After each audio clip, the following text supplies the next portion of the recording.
Hello everyone, welcome back to my channel, and the topic of today is of clinical importance because many people suffer from these painful sores and symptoms of this disease without realizing that this could be an underlying pathology. So it's very important to be able to understand and be able to diagnose and manage the case. Peptic ulcer, which is what we are going to walk through, is more common than we think. So basically, peptic ulcer is of two types. First is a duodenal ulcer, which is actually more common than the other one, which is the gastric ulcer. Now, duodenal ulcer is always benign, and the most common site where these ulcers are present is the first part of duodenum. Now, when it's come to gastric ulcer, they are benign mostly, but we need to remember that about 1 to 2% of the cases may turn malignant. Now, what are the risk factors for development of peptic ulcers? Most common is the presence of H. pylori infection.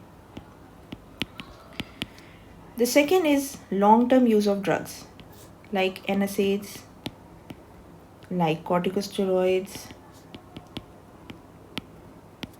Then someone with Zollinger-Ellison syndrome.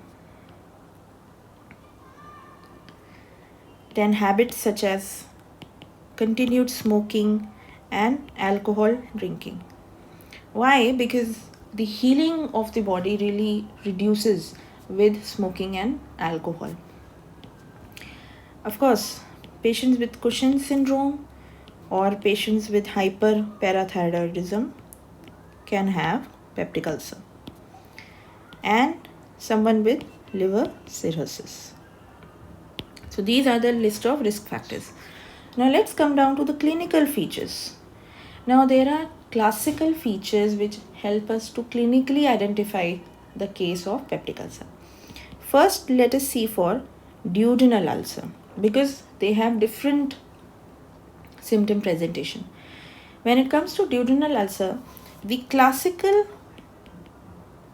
symptom, the patient will tell you that late at night or about midnight, I have hunger. I feel hungry.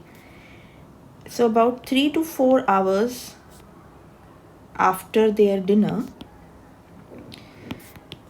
meaning that when the gastric emptying happens, empty stomach, the patient will have this pain or discomfort which will be relieved by eating. So they will feel less pain when they fill their stomach. So patient will wake up at night, they will eat something, and then they feel relaxed. Now generally, when you see the weight of the patient, they may have weight gain because of constant eating like that. As soon as they feel hungry, they need to eat, otherwise they will have pain, or they may have no such weight gain. So in this case, because it is a benign condition, we can go for endoscopy. Usually biopsy is not needed. Now when it comes to gastric ulcer, the patient is actually worsened on eating. So there are times when patient may be scared of eating food. Such is the state. So obviously you will notice that the patient will have weight loss. So in such case, biopsy is always needed in order to see if it is benign or malignant, right? And in this case, repeat endoscopy is also required. Now, the problem is that if in case of GI bleeding, patient will present you with melena, means blood in the stool, or hematemesis. They will vomit out blood. Now let's talk about how do we diagnose. Yes, to confirm, we have to advise upper GI endoscopy. But when it comes to blood test, H. pylori test, the serology has to be advised. Okay, but again, it cannot diagnose acute or chronic condition. Now, the most accurate of investigation is endoscopy and biopsy. Now, in case of acute trouble, we can go for H. pylori antigen test in stool. And another test which comes positive in acute condition is urease C13, C14. Okay. Now, most valuable studies, in case the case has progressed and there is a gastric outlet obstruction. So, in such situation, we cannot advise the patient endoscopy. Then we can go for barium studies. Okay, and in case of Zollinger-Ellison syndrome, you can go for gastric level. Now, what are the complications that we should be prepared for? Number one, GI bleed. So the patient, if they are coming with melena or hematemesis, we need to be aware of GI bleed as a complication. Then, of course, gastric outlet obstruction.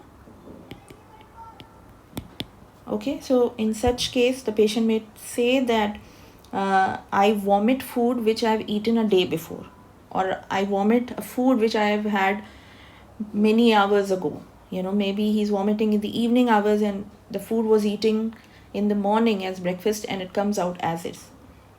Okay, third complication is perforation.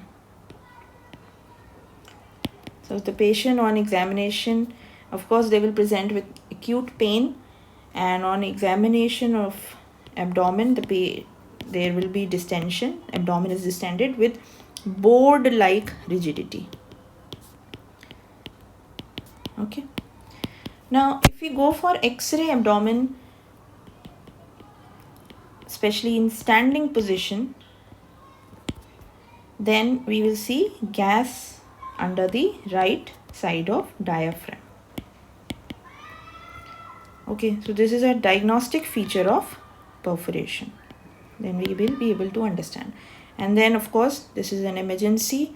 Patient needs to be operated. And the fourth complication is malignancy, okay, which is classically in case of gastric ulcer. Right, so as I told you, if you want to advise the patient, go for H. pylori stool antigen, okay, this test, or stool PCR, or H. pylori, you can advise IgG and urea breath test. These are actually pretty much similar tests. Now, management of this condition through homeopathy. Homeopathy has wonderful scope in peptic ulcers. Some of the list of remedies I'm penning down, but it's important to understand that homeopathic prescription is made through complete analysis of the presentation of the case, taking in totality of the symptoms and choosing the right medicine. So the first medicine is Nux vomica.